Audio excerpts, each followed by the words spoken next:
Homecoming, Chapter 6. At the first signs of dawn, the first pink glimmers, the first watery bird songs, Dicey opened her eyes. She lay on her back with James on one side and Maybeth curled against her the other, and Sammy on his belly beside James. Her eyes looked up through the delicate leaves of trees into a depthless sky. She smiled, and her eyes closed. Later, when they opened again, the sun was fully risen. Faint voices floated to her across the fields that lay behind them. James had rolled further away from her, and the sky had blued above. Dicey sat up. The chop tank danced at her feet, deep and clear. It looked cleaner than any water she had seen. Grasses grew up its banks, and a musical silence stirred in its depths. She followed its path with her eyes to where it wound out of sight, going west. When they were all awake, even Sammy, and when Dicey had pulled out her jackknife and dried it thoroughly on her shirt and counted her money, handling it delicately so that the damp paper wouldn't rip apart, she gently spread the map before them. "We're about here," she said. She pointed to a place on the southern bank of the chop tank. "Let's head for that town." Her finger traced a path to a place named Hurlock. James protested. "Secretary's closer. Hurlock's bigger. It's in the right direction," Dicey said, "if he comes after us." "You think he will?" Sammy asked. "I don't know, but I don't want to take any chances." "It'd be easier to hide in a bigger town," James said. That was what Dicey was thinking. She was also thinking what a long, unknown way lay between here and Crisfield, and that Crisfield too was unknown. They cut across fields. The ground underfoot was dry and crumbly, and although they tried to hurry, it was difficult because the furrows rose up to trip them. Walking across fields was like having one leg shorter than the other.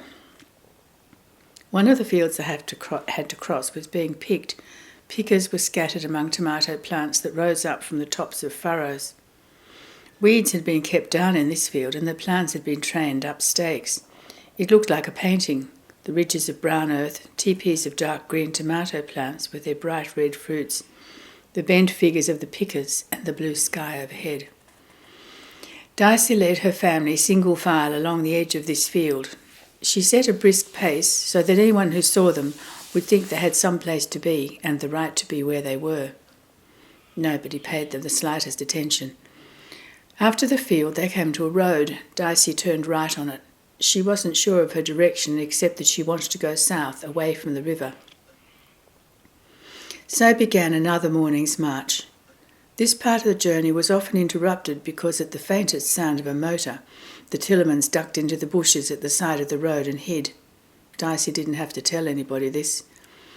No green pickup passed them. He would have to search both sides of the river, Dicey thought, if he searched at all. Their road made a fork with another road, and now they walked onto a gravel shoulder. After an hour they came to a crossroads that had signs. Hurlock was 1.5 miles straight ahead. Dicey found herself looking at the houses they passed, whether the buildings were run down or cared for, whether they were small or large, close to the road or set far back, with questions in her mind. Every house was a secret place, a fortress, within which anything might be going on. Every house was perhaps a trap. They bought a cantaloupe from a boy at a roadside stand. Dicey cut it up with her jackknife. They pulled the seeds out with their fingers, and the juices ran down their chins as they took huge bites of the warm fruit.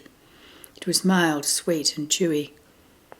When they'd finished it, they heaved the rinds into an empty field and continued on. An hour later they reached the outskirts of Hurlock, a dusty, sprawly little town with one stoplight at its centre. The windows of the stores were crammed with notices of church suppers and house tours. One poster advertised a circus and showed a lion jumping through a hoop. "Hawkins Circus," it announced. "Admission $1.50 for adults, 75 cents for children."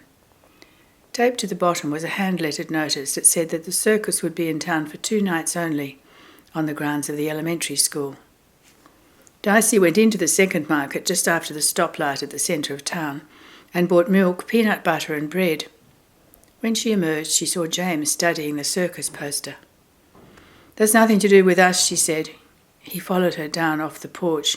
Sammy and Maybeth stood up from the curb. A dusty green pickup drove by them, driven by a square-faced man. The head and shoulders of a large dog were visible sitting beside him. The man and the dog looked straight ahead. The truck headed out of Hurlock past the stoplight, back towards the chop tank. Darcy's heart jumped. She clutched the bag of food to her chest. James watched the back of the green truck. "He didn't see us. I don't think he saw us," he said. "What can he do anyway?"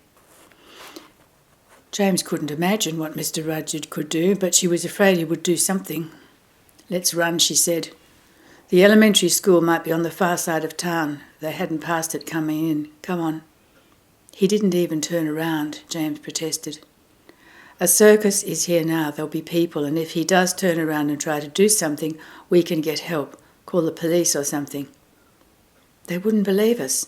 "Stop arguing, James." Darcy grabbed Maybeth's hand and began to run. James and Sammy followed. They ran along uneven sidewalks, in front of stores, then houses. Nobody paid any attention to them. They cut past two women who were meandering along talking.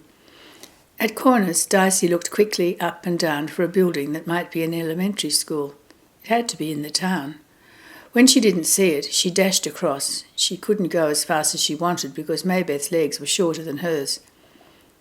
At last she saw a modern building that nestled against the ground, down a low sloping hill. Behind the building rose the hoop of a Ferris wheel. The sidewalk they were on went past a playground, then up to the front door of the school. As the Tillermans, breathing in gasps, were passing the playground, a dusty green pickup swung into the road that circled before the school entrance. Darcy swerved onto the grass. "James, go round behind." She grabbed Sammy's arm and pulled him. He struggled to keep his balance at Darcy's pace. Ahead of her, James and Maybeth ran side by side. Maybeth's legs pumped frantically. Around the corner of the building, Darcy caught sight of the big tent. She pulled Sammy up even with James and Maybeth. "Into the tent," she gasped. They dodged around the base of the Ferris wheel. Darcy heard footsteps behind her now and the familiar snarling of a dog. She turned her head. Mr. Rudyard was jogging along easily, pulled by the dog, which he held on a short chain. The rest of the chain he carried looped over his shoulder. At the open space before the tent, Sammy tripped. He stumbled and fell, rolled over and sat up. Darcy stopped. She turned to face their pursuer. That would give Sammy time. James and Maybeth had run into the tent. Darcy heard noises from within, voices and the yapping of dogs. She backed towards the entrance. Mr. Rudyard slowed his pace to a walk. He took the loops of chain down from his shoulder and began to play them out. The dog strained towards Darcy. She could see the yellow eyes and the saliva dripping from its tongue. He was going to loose the dog on her. Darcy put the paper bag up over her chest and throat, ready to jam it down the dog's teeth if he should leap. Dogs went for the jugular. "There are people around here," Darcy panted. Her voice was hoarse. "You can't get away with it." He didn't seem to hear her. He was intent upon her face and her slow backing away. Suddenly, Darcy's legs were shoved from behind. Her knees buckled and she fell to the ground flat on her back. She dropped the bag. Up she sprang to her feet, still facing Mr. Rudyard. He was not the kind of man you could turn your back to. 3 white terriers had charged out from behind her, bowling her over in their excitement. They yapped and yipped happily.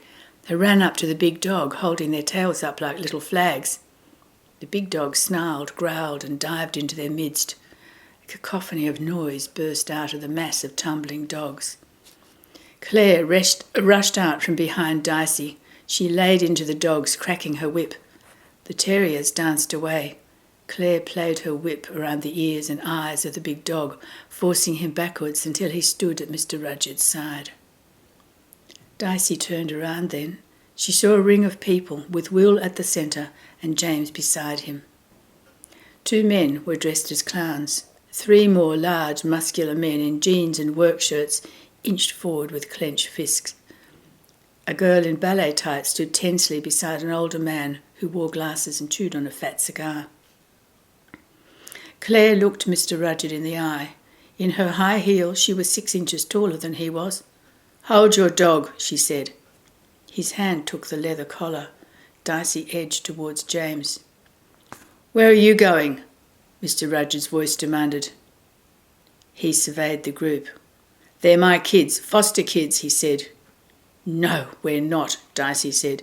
She turned to Will. "We're not. You know that." "You in charge?" Mr. Rudyard asked Will. He sounded surprised. "I am," Will said.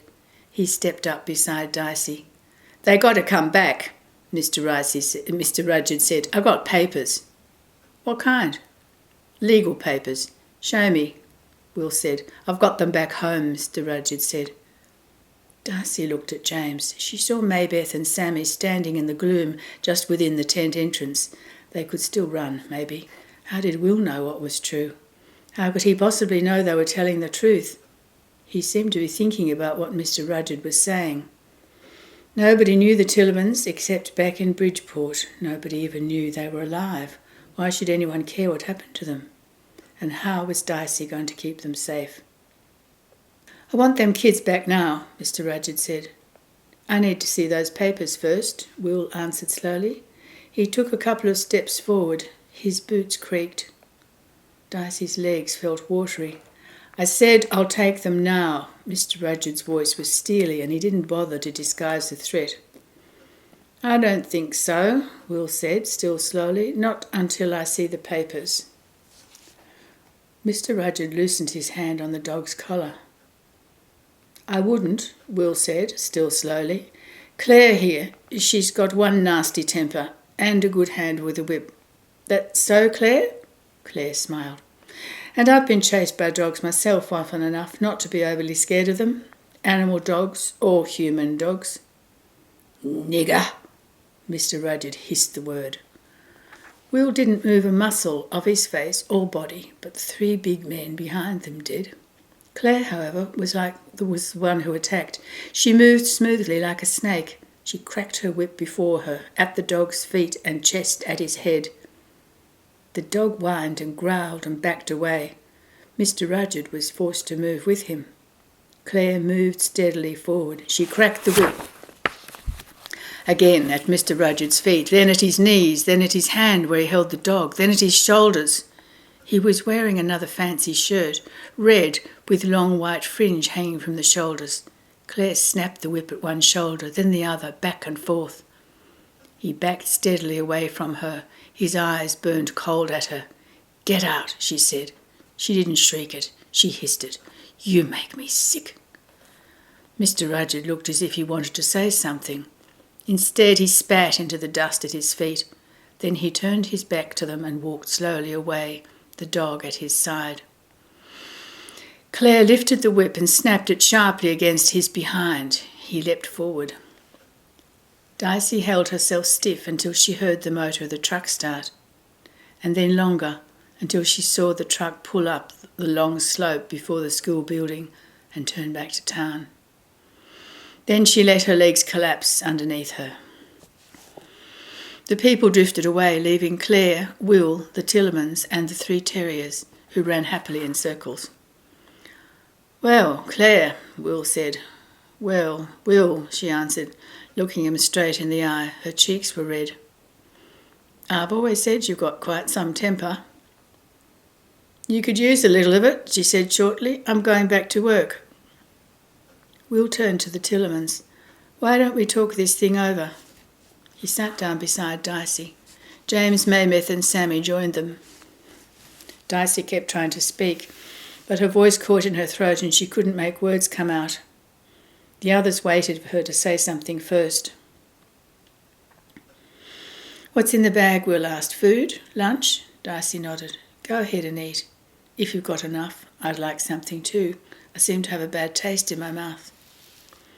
Making the sandwiches relaxed Darcy. It was such an ordinary thing to do. She spread the peanut butter with her jackknife, then wiped the blade clean on her shorts. She made everyone 1 sandwich and 2 for James. She opened the milk and set it on the ground. "We're not foster kids," James finally said. "That's the truth. It's so crazy, I wouldn't blame you if you didn't believe it. We took jobs as pickers and he never paid us," Dicey realised. Will chewed contentedly on his sandwich. "Happens, I do believe you. That was one mean man." "Boy, was he," Dicey said. Her voice had returned. Thanks, you know." He waved that away with his hand. "My idea is you ought to stay with us a while," Will said. "We're going south to Salisbury for our next shows, then Berlin, after that down to Virginia. Where are you headed for? You ought to tell me, don't you think?" "We can work," Dicey said. "We can help out. We could pay you too." "Let's start somewhere solid," Will said, smiling. "Like names. I'm Will Hawkins." Dicey introduced them. She picked up her sandwich and began to eat. Between bites, she told their destination as briefly as she could. Not about Mama and the journey to Bridgeport, nor about leaving Cousin Eunice's house, but about Crisfield and the grandmother there they'd never met, and about needing some kind of home. He listened, nodded, asked no questions, and made himself another peanut butter sandwich. "We've got 2 nights here, and then we break. We'll be a week in Salisbury," he said. "What say you stay with us and we run you down to Crisfield one of the days in Salisbury? That okay?" "That's fine," Dicey said. "That's great, but do you have room for us?" "It's a bit primitive. We live in trailers. You could go in with Claire." "Wouldn't she mind?" "I don't think so. I'll have to ask her, of course. But she has all those dogs in there. I don't see 4 kids would make such a big difference." "We can sleep anywhere," Dicey said, "as long as we're together." "We'll have to think some what to do about him," Will said, "but not now. I've got work to do now. Stick around, hear me? He might come back." "I know," Dicey said. "We'll stay close." They stayed near the tent all that afternoon. Sammy hung around Claire until she finally let him help her by holding hoops and moving the little stools the dogs perched on. James went to watch the man with the cigar who operated the Ferris wheel. Soon he too was working busily, passing tools and squirting oil. Dicey and Maybeth cleared away litter from the midway. They ate supper back where all the trailers were parked, at a campsite that had only 3 trailers on it. Each of these had a picture painted on one side of a lion jumping through a flaming hoop, and the words "Hawkins Circus" spelled out in bright letters. "But there aren't any lions," Dicey said to James. He shrugged. At dinner, Maybeth helped with the serving and clearing. Dicey wanted to help too, but the cook, a tiny black woman with her hair grown out into an afro, said the 2 of them were just fine and she didn't think she'd ever had a better assistant. When Will asked them, James told how they met up with Mr. Rudyard. "We were walking down the road," James began, "feeling pretty good." Everybody listened. Dicey sometimes forgot to eat because she was so interested, as if this was a story that had happened to somebody else. That night they went to the circus with Matty the cook, who was married to one of the big men. Dicey noticed earlier, a man named Samson, whose head was entirely bald even though he wasn't at all old. Dicey insisted on paying for all their rides and games as if they were real customers, but she was through worrying about money. While she had it, she didn't need to worry. When she ran out, she would earn some more. They sat in the front row for the show. They clapped for Claire, who looked like the Snow Queen in the fairy tale, white and glittering. They smiled at Will and his black cape with red lining and a tall hat that he swept off his head. They gasped when the tightrope walker fell off into a net and cheered when she climbed right back up to try again. The Tillermans slept in Claire's trailer, James and Maybeth on the second bunk, Sammy among the nestled pile of terriers, and Dicey on the floor. When Dicey awoke the next morning, she saw filmy shadows, as if the inside of the trailer was swathed in veils. She awoke to the quiet sounds of 7 creatures deep in sleep.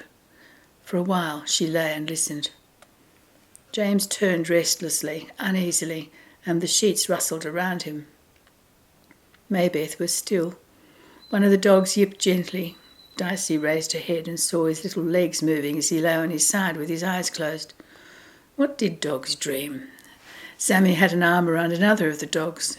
All that Dicey could see of Claire was her hair spread out on the pillow. She snored gently like the waves on Long Island Sound, soft and regular. Making no noise, Dicey slipped out to sit on the metal trailer steps. Animals stirred, birds and squirrels, 2 timid rabbits. Distant motors stirred beyond Dicey's sight. The branches of the tall pines stirred in a rain-bearing wind. These pines were not like the thick cone-shaped trees of New England. On these pines the needles hung like pom-poms in sparse clusters along lank branches. As the trees grew taller, the lower branches fell off, so they grew into giant lollipops. Loblollies, Will called them, and it was a good name for them. Mr. Rudyard could have caught the Tillermans so easily. Were they just more stupid and helpless than most people? And what about this farm they were going to, their grandmother's farm? When you walk down a road, you could be walking to anything. Anything. What if this grandmother too? Well then, Dicey thought, they would beg to return to Cousin Eunice, and Dicey would know enough to be grateful, really grateful, for someone who took them in and meant to take care of them. Cousin Eunice wasn't perfect, and she wasn't Mama, but she could work things out with Cousin Eunice. If she would. Maybe she wouldn't take them back. Maybe. A squirrel up in a tall oak tree set up a terrific chittering. He was furious, frantic, his tail thrashed up and down. What good did it do, worrying and making plans, and more plans, if the first plans failed? It was like money. If you had it, good. If you didn't, then you had to find a way to earn it. There was nothing to be gained about fretting over maybes. Dicey took a deep breath, which tasted of dampened sunlight and moist earth. They were living with a circus for a day or so. For a day or so they were safe. Something would happen after, but that was after. You had to keep alert and watchful. She'd learnt that. You had to be ready to run. But if you wasted every day worrying about the next, and you never knew what was coming anyway. After breakfast, Will took Dicey into town. To get some stuff, he said, and see someone. The stuff, as it turned out, was clothing for the Tillermans, underpants, 3 new pairs each because they came in packs of 3, T-shirts and shorts. Will also got toothbrushes, toothpaste and a comb. They dropped the packages in the windows of Claire's big white station wagon. Then Will insisted on buying popsicles, which they ate as they walked to visit the somebody, a friend of his who was a reverend. Will explained to the reverend about Mr. Rudyard, and Dicey listened. The reverend said he thought he could speak a word to the sheriff about it.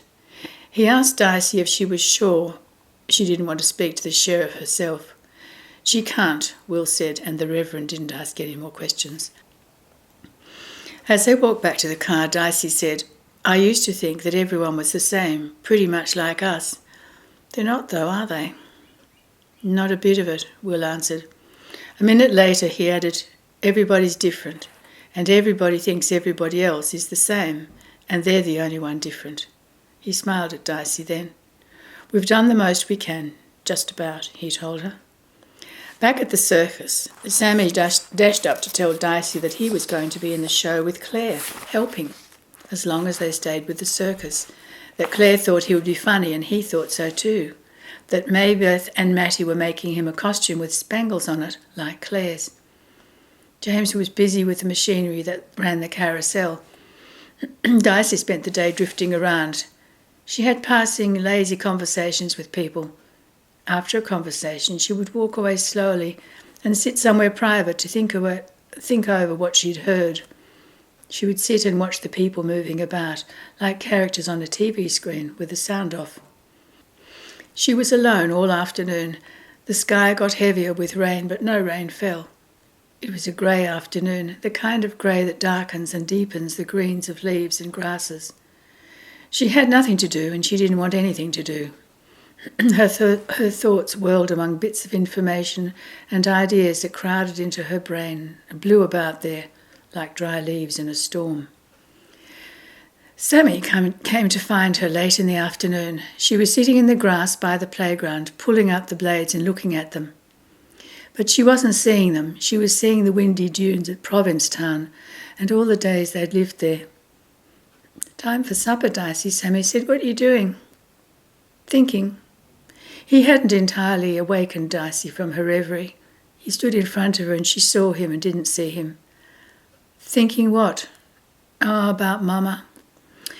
We got to go now. He tugged at her hand. He had already forgotten about Mama, Darcy thought, and probably that was better for him. I dream about her, Sammy said, hurrying Darcy back to Claire's station wagon. A lot.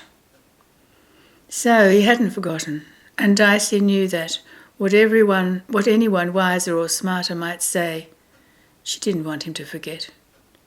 What do you dream? She asked. Nothing special. She's just there in the dreams. He ran ahead.